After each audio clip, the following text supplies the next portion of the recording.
What's up, guys? Matchstick Gamer here, bringing you another translation done by Herms of Kanzenshuu.com.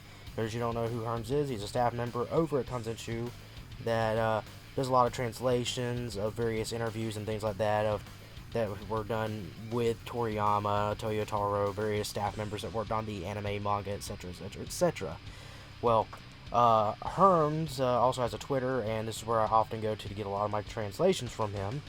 And he has been kind enough to translate the Weekly Shonen Jump preview for Dragon Ball Super Episode 65. But before we get into the meaty bits of all this, just want to cover some things. When typing up the translation, he accidentally typed it up and saying immoral, but he corrects himself saying it's immortal, not immoral. But in a funny manner, he adds in, well, I'm sure he's still pretty immoral too. That said, let's get into it. So, first, of course, let's cover the image here. As you can see, this is the image of the Weekly Shonen Jump preview. Of course, you can see Super Saiyan Rose, or Rose, whatever you want to say, Goku Black, and of course Zamasu. And then here's the fusion of the two, simply known as Zamasu. Basically looks like Zamasu here, but give him Goku's hair and turn it white. That's pretty much it. I can't read any of this. I can read like certain small bits here, but not everything. So, yeah. So that's a Weekly Shonen Jump preview image, but let's get into the actual translation. So, Dragon Ball Super Episode 65 will be titled Final Judgment, the Supreme God's Ultimate Power, and it'll air at November 6th. The Zero Mortal Plan heads into its final phase.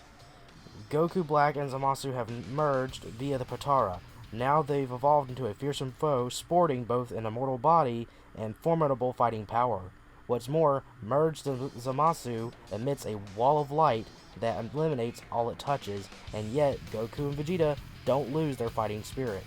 The mightiest god, his name is Merged Zamasu. So, what can we get from this right here so far? So first off, of course, many people were wondering, will the fusion of the two be immortal? Because people were debating, well, if he fuses, does the immortality carry over? Does it stay just with Zamasu? Does it become mortal after the fusion? What happens? Well, clearly right here, he is still immortal. So, there's that. And also, to add on top of his immortality, he is able to generate a wall of light that pretty much destroys anything that comes in contact with it. So, not only can Goku and Vegeta not get close enough to even hit him, they can't kill him even if they do somehow manage to.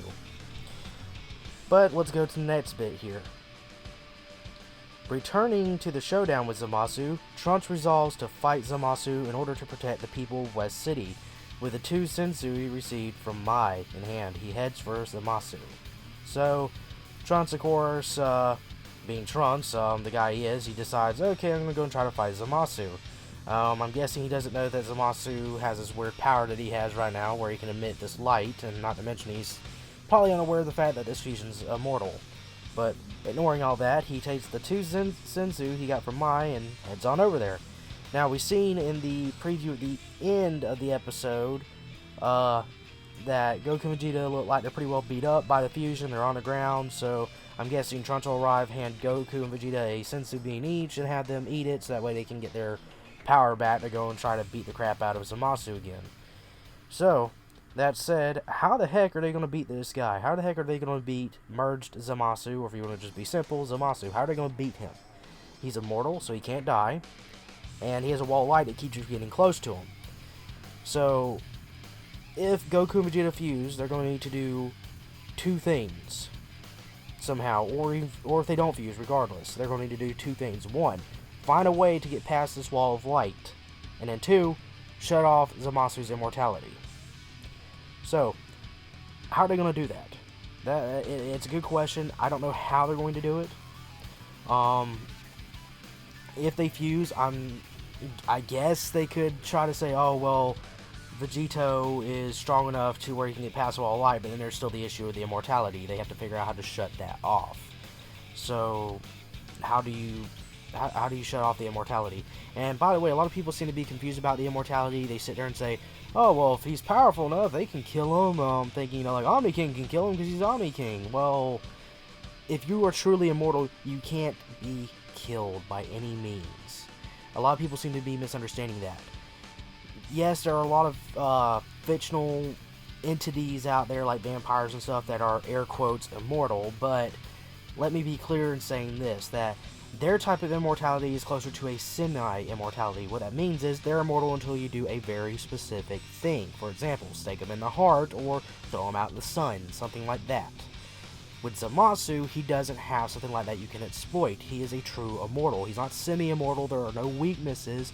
Zamasu is immortal. Goku literally blew his head off. We've seen that. He punched his head off. It regenerates. He'll just keep coming back. Trunks did surmise that, okay, maybe his immortality has a limit on regeneration, so he thought, if I blow myself up, okay, that'll work. But as we can see, before he had a chance to test that theory, he got stabbed by Goku Black from behind. So yeah, I don't see that working anyways. Even if Trunks did succeed in doing that, I just don't see it working. So essentially, they have to figure out how to shut off his immortality. And I don't know how they're going to do it. I'm sure they'll figure out some way, but I don't currently see a way for them to do it. But that pretty much covers my thoughts. What do you think you're going to do to get around it? And before I go, one more thing, it just dawned on me. Many people may bring up the Mafuba. Let me be clear in this. The Mafuba, while it has been shown it'll actually work, the thing is that they don't have the paper seal to keep him stuck inside the jar. So without that, he'll just get out and run amok again. Granted, Bulma may repair the time machine, but I don't see Zamasu letting them get away with the time machine, you know? Like, they're aware that thing exists, they didn't completely destroy it, and I'm pretty sure they have a semi-good idea that it's being worked on by Bulma as we speak, but if they see that thing coming out, I'm pretty sure they're not going to let it get away. But then again, who knows, maybe they'll find a way to, you know, let Bulma or whoever's operating it get away just so she can go and grab the paper seal from Master Roshi, then come back to the future, hand it off to Trunks or Goku, whoever ends up using it, and then they seal them away using a Mafuba. But these are all just pure assumptions. I could be wrong, but I think fusion is going to happen. I think it's going to be Vegito, not Gogeta. There's too many signs to point to it happening. On top of that, there's too many things there for it to not be Vegito. I mean, you got two Supreme guys there with Potara that are easily able to be used. Many people have brought up some information from the manga in regards to something that Elder Kai said, but I'm going to make a separate video on that, so keep an eye out for that, where I'm going to basically attempt to debunk some confusion and some things people have said and made up in regards to what Elder Kai said. So thank you all for watching. Make sure to like, rate, comment, subscribe. Check out my official Facebook, Twitter, and Twitch pages. I'll link down below in the description per usual. Also, if you'd be kind enough, I'm going to link Herms' Twitter in the description as well of the video, so go check that out. He's doing a Patreon where, you know, you give him a little money and it helps him review awesome stuff like various things of Dragon Ball. In fact, he's actually doing a review of Dragon Ball GT. Let me just show you some snippets here that he's already shown. Like, he's reviewing GT. He's on episode 51, so he's actually quite close to the end. But it's quite funny to get Herms' take on it. I'm not a big fan of GT personally, but Herms, I'm not really sure what he thinks of it. I've read some of it. There seems to be some bits he likes, some bits he doesn't like. Sometimes he gives it a high rating, sometimes he gives it a low rating, etc. But anyways, yeah, enough about that. But yeah, come check out Herms' Twitter. I'm sure you'll get a kick out of everything that's here. So thank you all for watching, and yeah, peace, guys. Dragon Ball Z/Kai, Dragon Ball GT, and Dragon Ball Super are all owned by Fuji TV, Toei Animation, Funimation, and Akira Toriyama. I do not claim to own any of these.